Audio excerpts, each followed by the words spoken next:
Doutora, sobre essa questão de violência, uma das coisas que é muito discutido hoje é a situação de lutas, de lutas de academia, que já envolvem questões de gangue e outras coisas mais.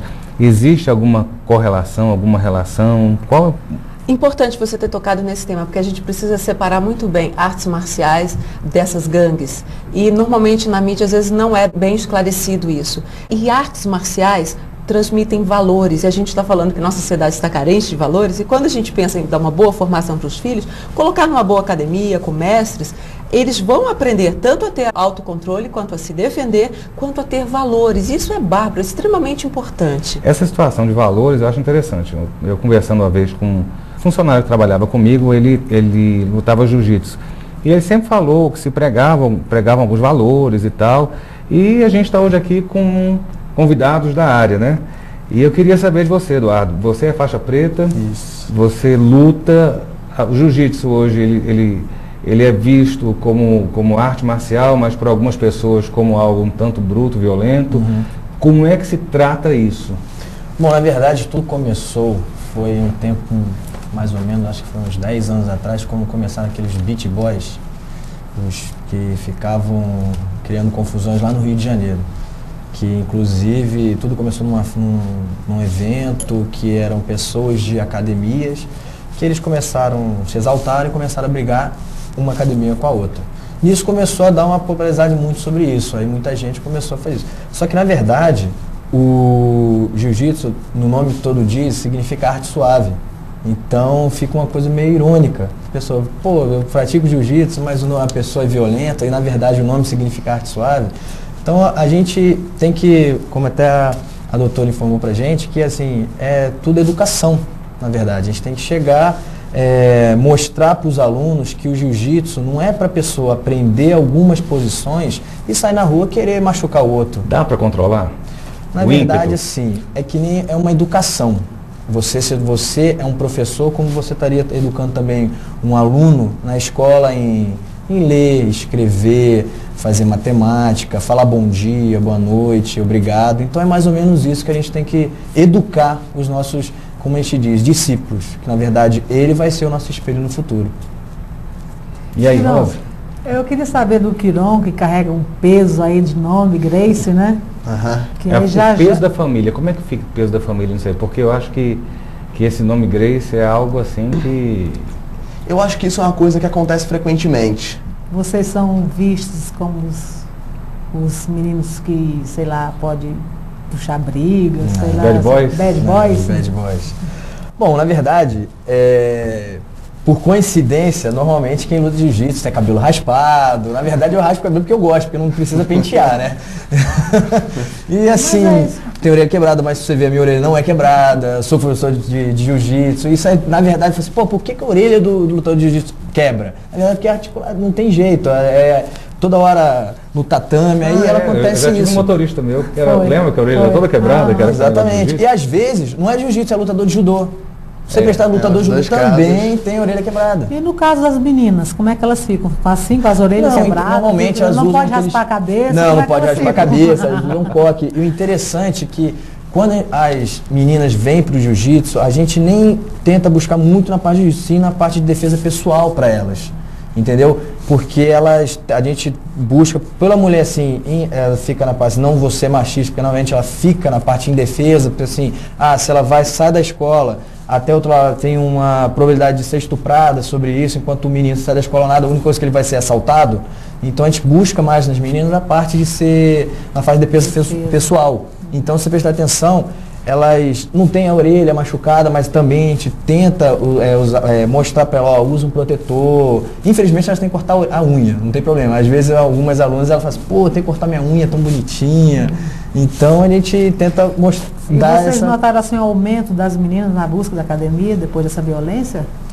Na verdade, assim, elas aparecem exatamente na defesa pessoal e às vezes eles aumentam porque assim, aqui em Brasília, ela está tendo um aumento sim na violência, entendeu? Então elas buscam mesmo se defender. Que bom. Exatamente. Doutora, como é que a gente trata essa questão do impulso de violência? a gente vê algumas estatísticas, algumas informações, assim, não são marginais, né, de carteirinhas, são cometidos por pessoas comuns. Não é o marginal que chegou lá e deu tiro. Ditas normais. Ditas normais, né? Assim, pessoal que mexe com artes marciais. A galera, assim, de academia, o pessoal que tem família, o pessoal que tem... E de repente está todo mundo nessa paranoia. Como é que a gente lida com isso? Como é que a gente trata esse tipo de situação?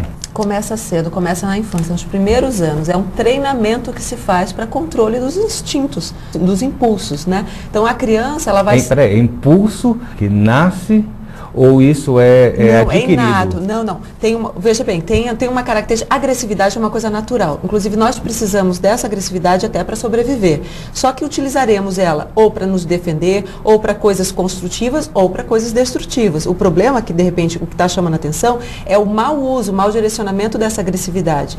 Então, acaba sendo destrutiva para o outro, destrutiva para o meio e destrutiva para a própria pessoa. Né? Agora, tudo isso começa de um treinamento na infância, de você aprender a ser frustrado, quer dizer, tolerar a frustração, ou seja, receber um não te desestrutura. Alguém, de repente, cometeu um erro com você, também não deve te desestruturar. Incomoda? Claro que incomoda. Somos passíveis de sentir raiva, frustração, medo, não gostar, mas não quer dizer que necessariamente devamos utilizar essa raiva para destruir uma outra pessoa. Mas isso é treinamento, é condicionamento, e isso é feito a partir da infância. Por isso que essa questão, por exemplo, das academias, artes marciais, a criança vai percebendo o seu próprio corpo, vai tendo conhecimento do corpo, vai tendo conhecimento dos limites do corpo. A gente precisa de conhecer limite até de sono, de comida, enfim, da própria força da gente, até onde a gente aguenta, o nosso condicionamento, o limite do outro, porque quando a gente luta, na verdade a gente não pode destruir o outro, muito pelo contrário, a gente também tem que saber preservar. Eu também pratico artes marciais. Eu ia falar isso, não são só os meninos que são... Eu sou adepta, adoro, sou apaixonada, inclusive quero que meus filhos também entrem em academias, enfim, escolham também uma arte mais adequada para eles, mas assim, a gente procura se preservar e preservar o outro, quer dizer, é um cuidado, é o que o Eduardo comentou, da questão do espelho. Tanto o aluno vai espelhar o mestre, quanto nós também vamos espelhar o nosso companheiro de luta, porque na verdade é uma prática em que ambos se aperfeiçoam. Então é diferente de uma carga destrutiva, né, que de repente a gente começa a colocar no trânsito, no ambiente de trabalho ou até na própria família. Inclusive, muitos alunos nossos, pessoas já de idade, eles vêm treinar com a gente, mas exatamente para tirar o estresse. Porque eles ficam com tanto estresse durante... Eu queria saber, Aí, bom, tivemos o mesmo pensamento. Então, eu queria saber... Existe uma idade para entrar na academia? Não tem idade. Eu sabia que você ia querer sair do programa se matriculando. Não tem idade. Não, eu acho que a única idade assim, que chega é quando você não consegue se movimentar.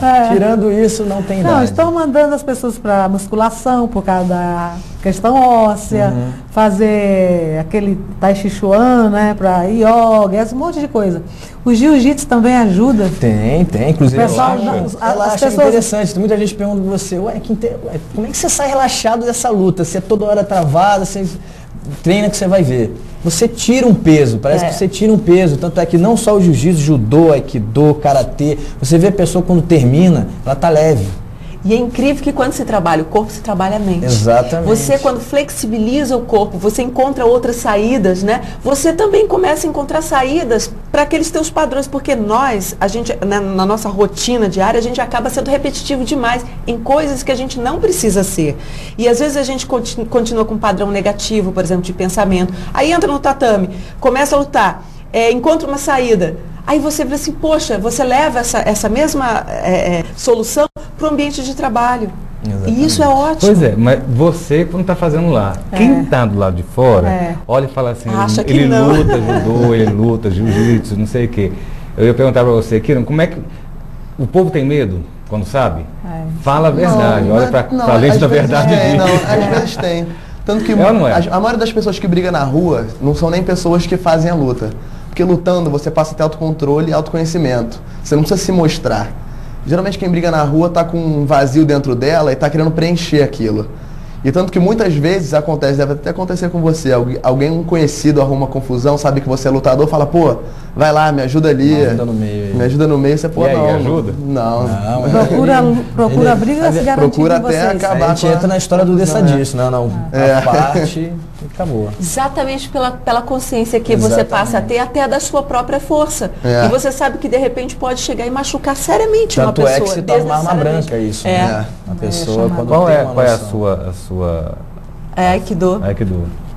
Eu não sei nada do que é o que. Eu sei que todo Mas o mundo que eu usa acho essa básico, mão. veja só, não importa qual arte marcial, o que eu acho bacana é essa mesma filosofia. Você vê, ele falou de autoconhecimento, falou que às vezes as pessoas que brigam na rua, que aprontam nesse sentido, não tem nada a ver com essa filosofia. São pessoas que têm um vazio interior. Quando a gente entra para a academia, não que a gente também não tenha um certo vazio, mas a gente tenta preencher com a essência, com conquistas pessoais e não destruindo o outro. É completamente diferente. Então, nesse sentido, todas as artes marciais têm esse princípio. Eu acho belo.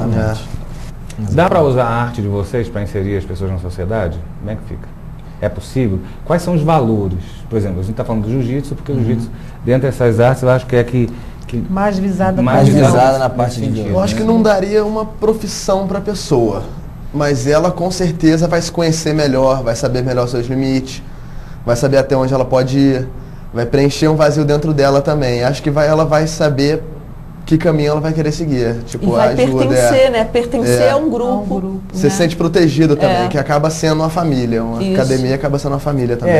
Eu concordo em termos com o que não, porque eu acho que às vezes até a arte marcial, se uma pessoa se dedica, ela consegue ficar empregada em qualquer lugar. Não, lógico, tem emprego, mas Não, eu não tô eu dizendo sei, que é um não. negócio pra Tô- todo tô mundo, só entendeu? pra pegar Tô dizendo o- em geral, fique nenhum. Exatamente. Tipo, Eu tô negócio, você vai pensando- treinar, você vai ter uma profissão, vai ter um lado, mas Eu tô lógico que vão ter tentando uns que buscar essas podem... vezes. Às vezes a gente consegue, dependendo também do delito que a pessoa teve. Às vezes, porque na verdade no Brasil só quem é preso é quem rouba galinha.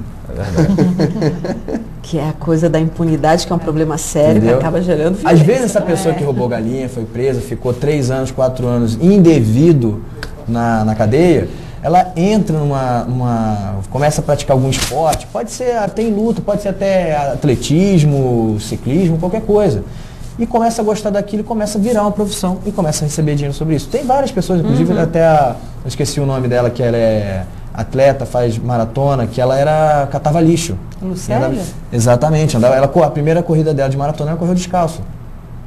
Como é que ela tá? Tá sendo patrocinada, tá começando a ter o dinheiro dela, tá pagando a casa dela, entendeu? Então a gente consegue sim. Se a pessoa tiver boa vontade, é que nem uma pessoa que está drogada. Não adianta você levar a pessoa para a clínica e Então fazer depende ela... do nível do estágio que a pessoa se encontra, né? Sim, com doutor? toda certeza, porque Exatamente. precisa também da Tudo é a força vontade de da vontade. pessoa. É a força de vontade. Se a pessoa quer, ela consegue. Que nem todo mundo faz. Se você quer, você consegue. Se você quer passar em alguma coisa, concurso público, vestibular, você consegue. Estuda do jeito... como é que você falou? Eu fui atrás, estudei, consegui. Porque a gente tem uma postura muito passiva de ficar esperando que o Estado também faça tudo. Alguém Exatamente. tem que solucionar, Deus tem que solucionar, ou então todo mundo... E a pessoa não faz a sua parte, não se esforça, quer que caia assim prontinho.